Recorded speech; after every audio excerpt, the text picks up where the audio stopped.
The destruction of the Guarani people began in 1967 when the American company Texaco drilled the first oil well. Since then, 22 production plants have been built, 399 wells and over 500 kilometers of pipeline, and the impact on the environment has been disastrous.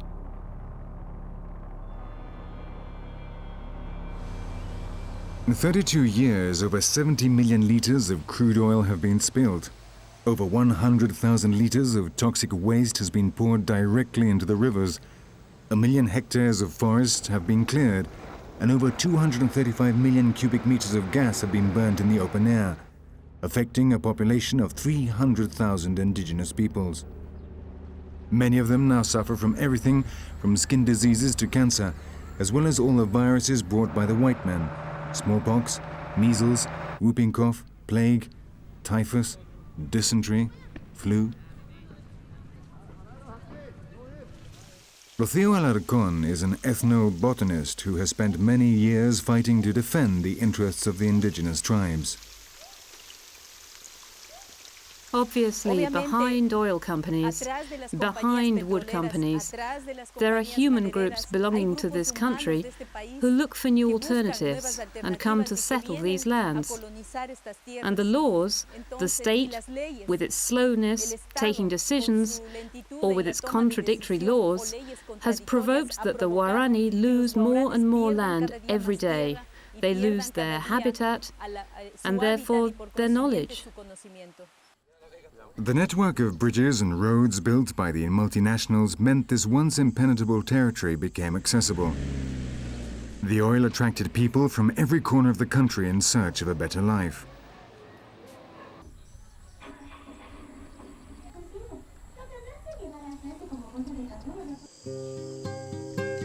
Davo is Ñame and Vara's oldest son, but they have had no news of him for many years. He and his wife decided to leave the forest, attracted by money and the oil companies. He has still not been able to adapt to this new way of life, and he feels lost between two worlds. His only escape is alcohol.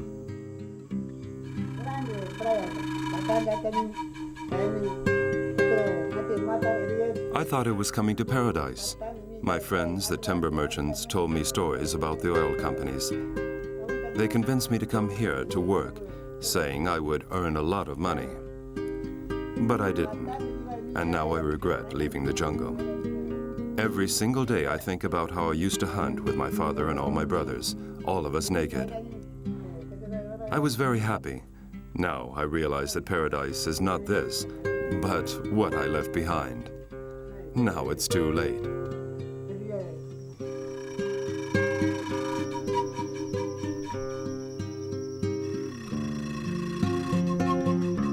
Davo is not the only Guarani who left the jungle. Many, like him, decided to start a new life and seek their fortunes, but few have been able to adapt. Their culture has lost its identity and pride to such an extent that they've now become beggars in the midst of the wealth of their own territory.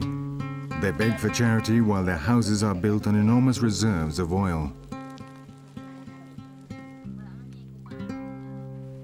The change is very pronounced. The old people have hidden their knowledge. They have hidden the way they are. And you need to spend time and energy getting to them and getting to know their real inner world, which is covered, blocked by the current meaning of civilization. Regarding the young people, they feel attracted to the concept of the city, modernism, radio, television. We, the Ecuadorians, and the world around us, all of us who are part of this planet, who are hungry for natural resources, hungry for oil, hungry for a series of nature's products. We have brought about this change. We are the ones who have made this happen through oil, wood, and drug companies, and of course us, the consumers. The older members seem resigned, but what future lies ahead for the younger generations? I think the Guarani are still in time to develop a protective strategy by means of two lines. protection of the ancestral knowledge, but that goes hand in hand with protection of the forest, supplying alternatives for them to become capable and to be able to enter into the modern world, but in a slower and safer way. Because within 50 years, they have had a change that goes from the stone to civilization to the computer.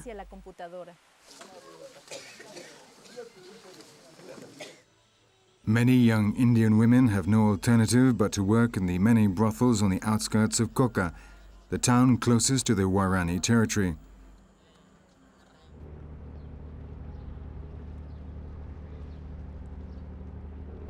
Coca lies on the left bank of the Napo River and is a typical city of the Amazon, remote and forgotten, a place of unplanned, chaotic growth.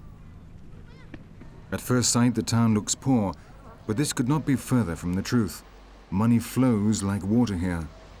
Brothels, bars, casinos, hotels, and restaurants exist thanks to the petrol workers who spend months at a time isolated in the heart of the jungle. Then there are the timber merchants, the miners, and the many soldiers who are here to protect the oil plants. There was no other access way to Coca than coming by the river. We had to depart from Quito to Ambato, and from Ambato to Baños, Cuyo, Tena, and Sauail. We took the canoe from there, and we came to Coca. We departed at about 11 a.m. and arrived at Coca at 4 or 5 p.m. It was the only way. Sometimes we did not arrive in Coca, and we had to sleep at any point of the riverside in the house of some settler. Napo River divided two areas, the side of the native settlers who were here on the left hand, and on the right hand, all these lands from the Misaguayi to Nuevo Rocafuerte. That entire riverside belonged to the Aucas people. There was not a house, there was not a town along the whole route, because if anybody dared to pass, he risked to find death. Women were not often killed. They were taken to be raped, but men were killed. I remember that in that time, when we were here, the Aucas appeared naked on the other side of the river, and there was a small picket of soldiers, a squad, and we begged them to go and frighten the Aucas, to fire into the air. But they always left. That is why we always lived without rest, because sometimes the Aucas managed to cross to this riverside.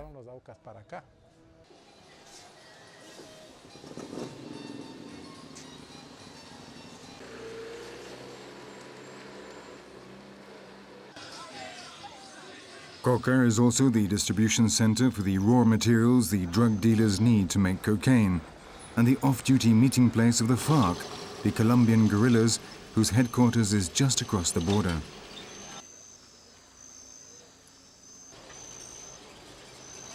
The streets of Coca have the feel of a wild, remote frontier. The town never sleeps. For many, gambling, alcohol, and the cheapest prostitutes in Ecuador provide their only safety valve, the only way to make life bearable so far away from any civilization.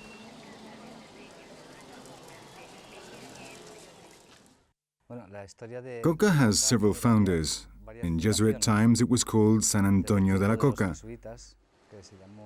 Later settlements were founded by an Ecuadorian, and both were to be found on the left bank of the Napo River, where it flows into the Coca River.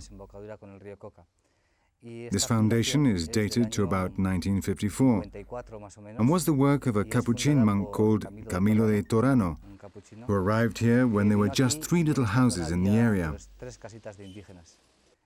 It was then that some activities began to work around the mission.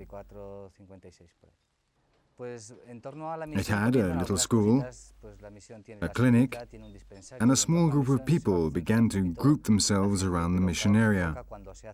But when the oil came, that was when Coca really began to grow.